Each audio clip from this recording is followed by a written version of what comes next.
De La Riva technique or question you have about De La Riva. What's your preferred grip when you're in De La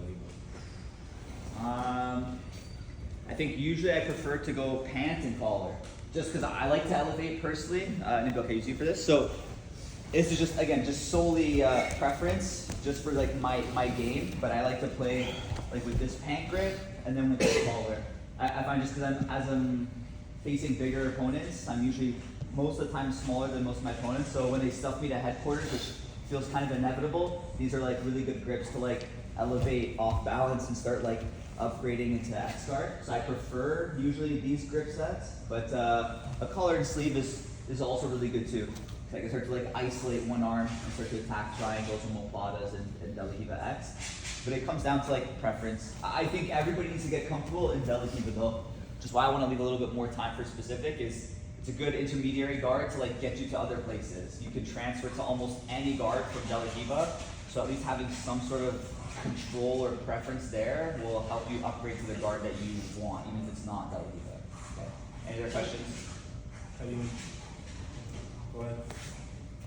What's the risk of not grabbing the sleeve for the? You can grab any of the sleeves, like shooting the deep De La Riva, like that baby bolo. No, I was thinking for the tripod because I feel like I'm also someone who likes to play in the collar. And Yeah. I'm So with the tripod specifically, is you don't want him to post his hand to the floor.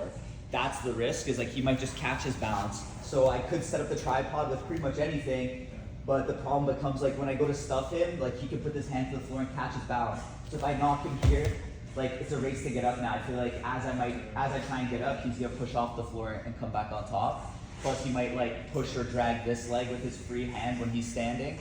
So I prefer this because like now it's much harder for him to just get on top here. Okay.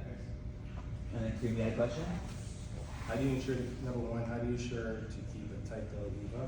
Number two, what's the biggest mistake you see when people are playing De La Riva?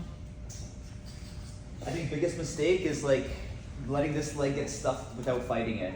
So whatever the grips, I see sometimes people are watching their foot get stuffed here. So angling here, like we talked about, on my left hip, kicking my leg past his hip will definitely help. And then if I feel like I'm starting to lose this fight as he goes to stuff me, I can also like time in and start bringing my leg inside for like spider or just to go back to the hip.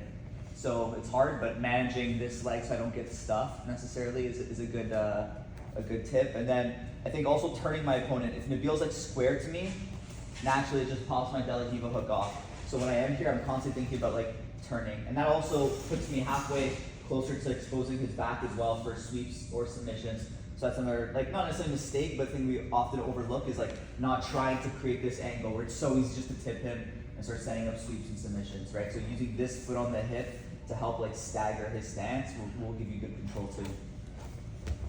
Okay, so we're gonna go to De La Riva specific. First round, I'm gonna force you to start with the cross sleeve. You can switch off to other grips if you want after, but you're gonna at least start with the cross sleeve.